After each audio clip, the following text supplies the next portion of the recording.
Britain's fishing fleet is the largest in Western Europe, with several thousand vessels. We're in northern fishing grounds on motor trawler St. Dominic, 900 miles out of the home port of Hull, and heading northeast to the fishing grounds of Bear Island, the Barents Sea, and other points in the Arctic Ocean. Skipper Fred Gray commands a 21-man crew.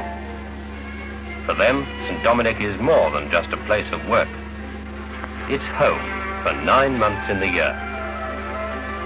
Each trip lasts about 3 weeks, 60 hours in port with their families, and they're away again.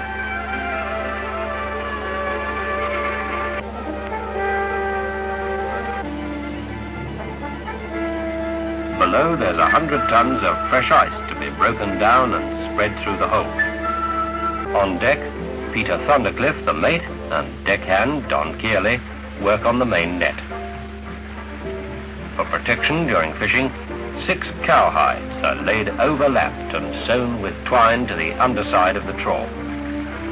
It's the side that will trail and scrape along the seabed. Without the hides, the net would show gaping holes within minutes.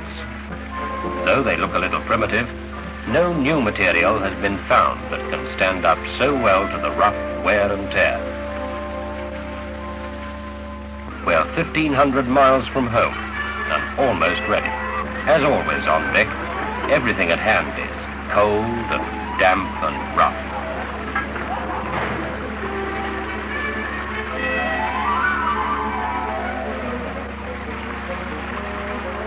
There are more electronic devices in trawlers of St. Dominic size than in many ocean-going liners.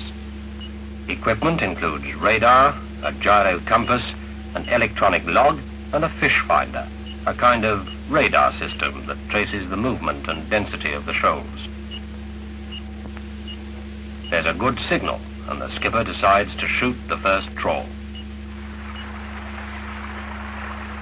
He orders the raising of the basket, the international sign that a trawler is on fish. The otter boards, the huge wooden doors that keep the trawl mouth open, are unchained. Speed is reduced to 3 knots, and the trawl is shot. During this first trawl, there's nothing much for anyone to do except wait.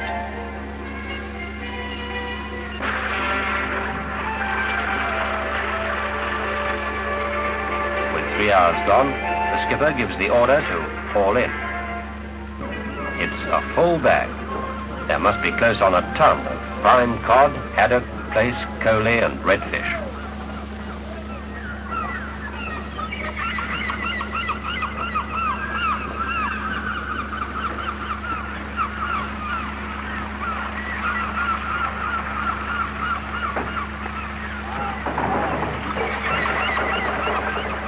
The gear is checked, and the trawl is shot once again, the hands set to clean and gut and sort the catch.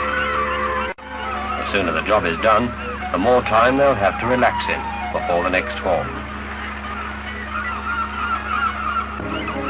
Fresh seawater is pumped continuously into the fish washing tray. The overflow washes the fish down the chute and into the fish room. The sorting, shelving, icing, and general care of the fish is the charge of the mate. He sorts the catch into size and type, and Ernie Keel, the fishroom man, arranges it on ice 2 or 3 layers deep.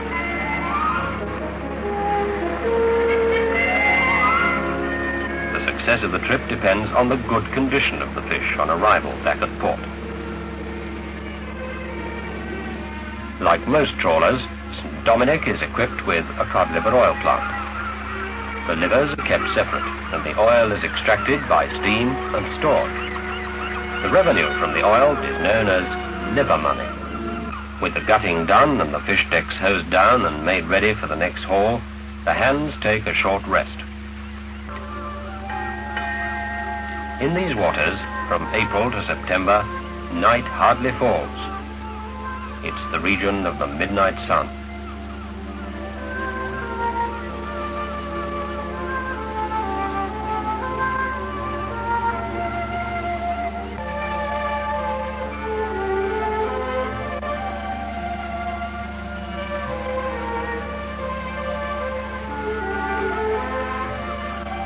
Russians, Norwegians, Icelanders and Germans are among the night neighbors.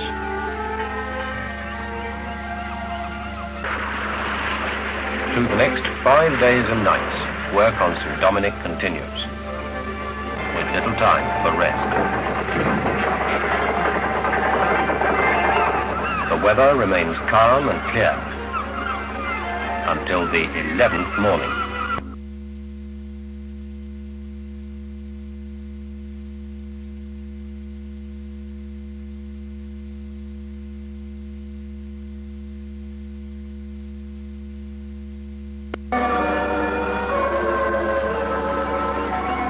With a high wind, black frost can be an extreme hazard.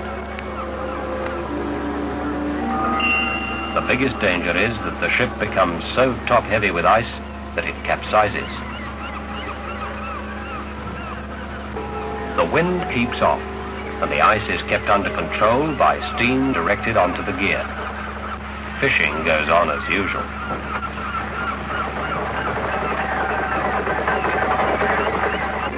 Spirits rise and fall with the size of the catch, sometimes disappointing, sometimes exhilarating.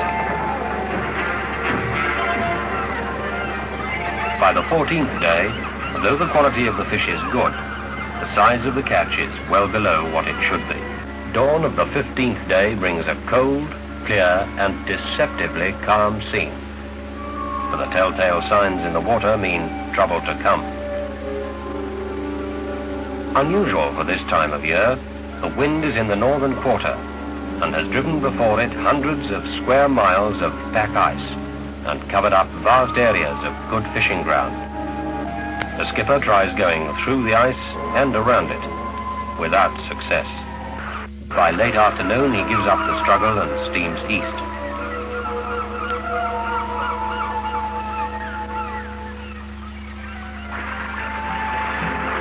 For 2 more days and nights, St. Dominic trawls the Arctic waters.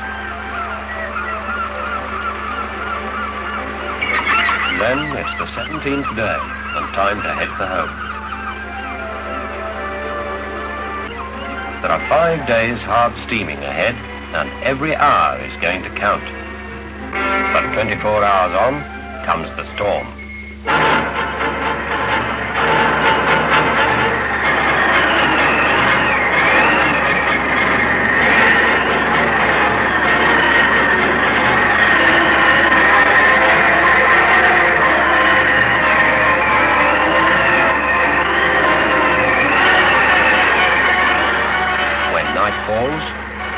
Darkness for the first time in 2.5 weeks, still the storm continues. St. Dominic bucks and plows and battles on.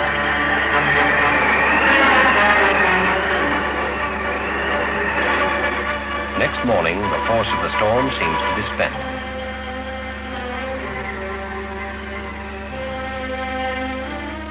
We make hull and home at tide late. The last trip was a good one. This one, not so good. For Skipper Gray and his crew and the St. Dominic, better luck next time.